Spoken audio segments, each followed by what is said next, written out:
Hello, I'm Luke Wilson, and this is Targeting Truth. Welcome to today's topic, Part 1 of Fulfilled Prophecies of History within the Bible.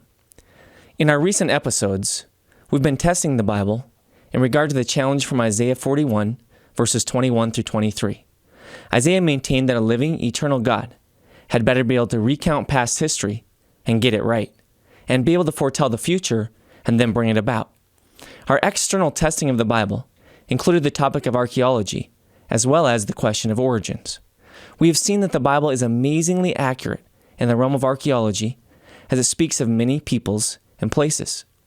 We've also seen that, when honestly examined in light of all the scientific evidence, the biblical claim of a divine creator fits beautifully with what we observe. Truth in the realm of such external considerations is extremely important, but this by itself does not prove that the Bible is the Word of God. Proof must come in the form of eternal planning, revealed in internal evidences of the Bible.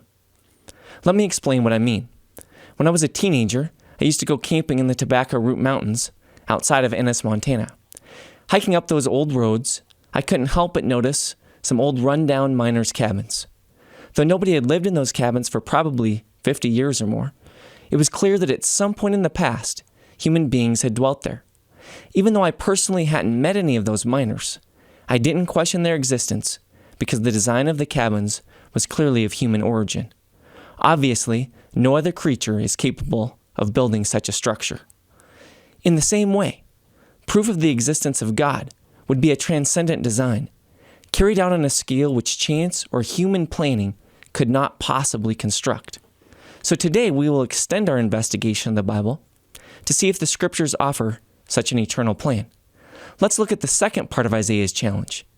Does the Bible foretell the future in a way that couldn't be forged by human cunning?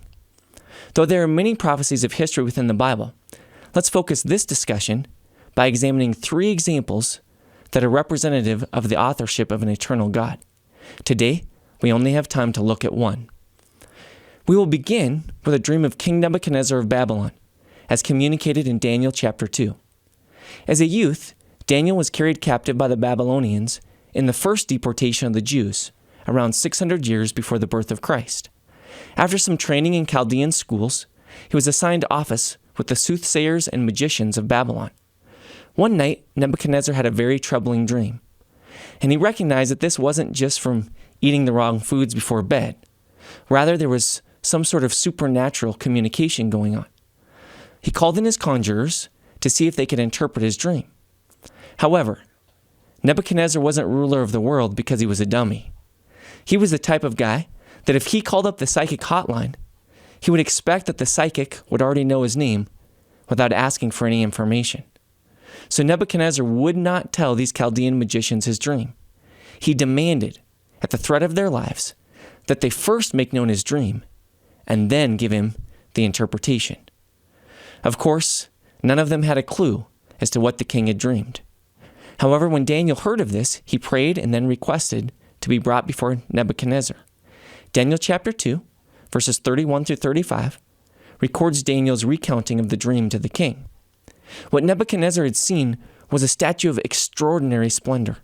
This statue had a head of gold, chest and arms of silver, belly and thighs of bronze, legs of iron, and then feet of iron mixed with clay. He then saw a stone that was cut out without hands, and it struck the statue at the feet of iron mixed with clay and completely destroyed it. That stone then became a great mountain, which filled the whole earth. Daniel then made known the interpretation before the king. Daniel chapter 2, verses 36 through 44, plainly tells of 4 earthly kingdoms and then 1 divine kingdom. Daniel said that Nebuchadnezzar was the head of gold. This represented the world power of Babylon. Daniel then spoke in general terms of 3 kingdoms that were to come. Historically, we can look back and see that the chest and arms of silver represented the joint kingdom of Media-Persia. The belly and thighs of bronze symbolized Greece, while the legs of iron and feet of iron mixed with clay signified Rome in its early and then latter days. Daniel says that the stone cut out without hands was a divine kingdom that would be set up by the God of heaven.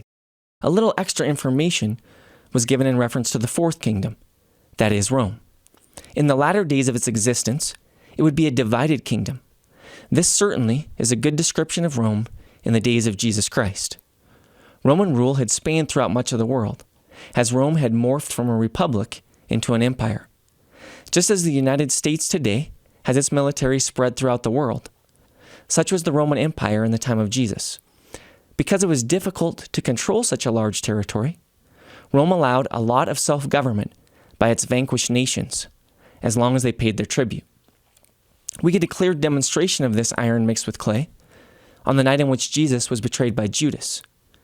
Jesus had to stand trial before 3 different governing bodies that night. First of all, he stood before the Jewish religious hierarchy, then before King Herod, who was some sort of puppet king that the Romans had appointed over the Jews, and then finally, Jesus stood before the Roman governor, Pontius Pilate.